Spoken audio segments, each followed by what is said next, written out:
तालियां जबरदस्त। अब कंचना यादव जी, इसी विषय पर बोलने का आरजेडी की तरफ से आपका 2 मिनट का समय शुरू होता है अब।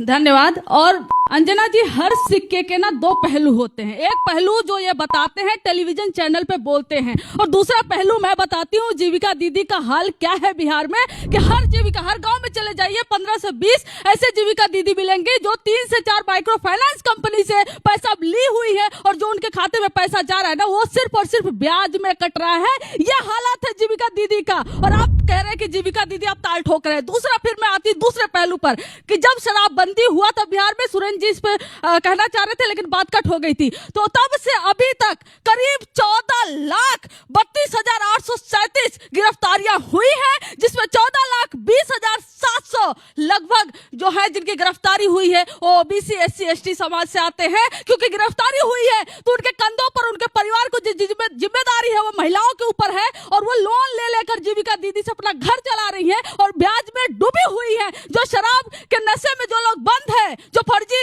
और शराब, जहरीली शराब पीकर उनके घर की महिलाएं जिम्मेदारी संभाली है लेकिन कर्ज में डूबी हुई है। शायद आपको असलियत नहीं मालूम है। दूसरी असलियत मैं आपको बता देती हूँ कि आज जो बिहार में जो सरकारी स्कूल है, दोपहर में खाना बनाने वाली महिलाओं को 1650 रुपए मात्र सैलरी मिलती है। मात्र 1650, यानी एक दिन में सिर्फ 53 रुपए। कौन से 53 रुपए में कौन सा घर चलता है, आप यहाँ आज पब्लिक के सामने बता कर जाइएगा। दूसरा, 65% गर्भवती महिलाएं जो बिहार में है वो एनेमिक है, कुपोषण की शिकार रहती हैं। क्या किया है आपने उनके लिए, यह भी बताइएगा। और हर साल बिहार में लगभग 3500 महिलाएं सर्वाइकल कैंसर से उनका डेथ होता है। कोई आपने रिसर्च संस्थान नहीं खोला है, कोई सर्वाइकल कैंसर के लिए बड़े सरकारी अस्पताल नहीं खोले हैं। और इसके अलावा 30,000 ऐसी महिलाएं हैं हर साल जो ब्रेस्ट कैंसर से, सिर्फ और सिर्फ बिहार के आंकड़ा दे रही हूँ, ब्रेस्ट कैंसर से उनका डेथ होता है। लेकिन क्या आपने कोई संस्थान 20 साल में खोला है? लालू जी को गाली देना बिहार की राजनीति में सबसे आसान काम है, लेकिन काम कर समय समाप्त हुआ, समय समाप्त हुआ। जबरदस्त।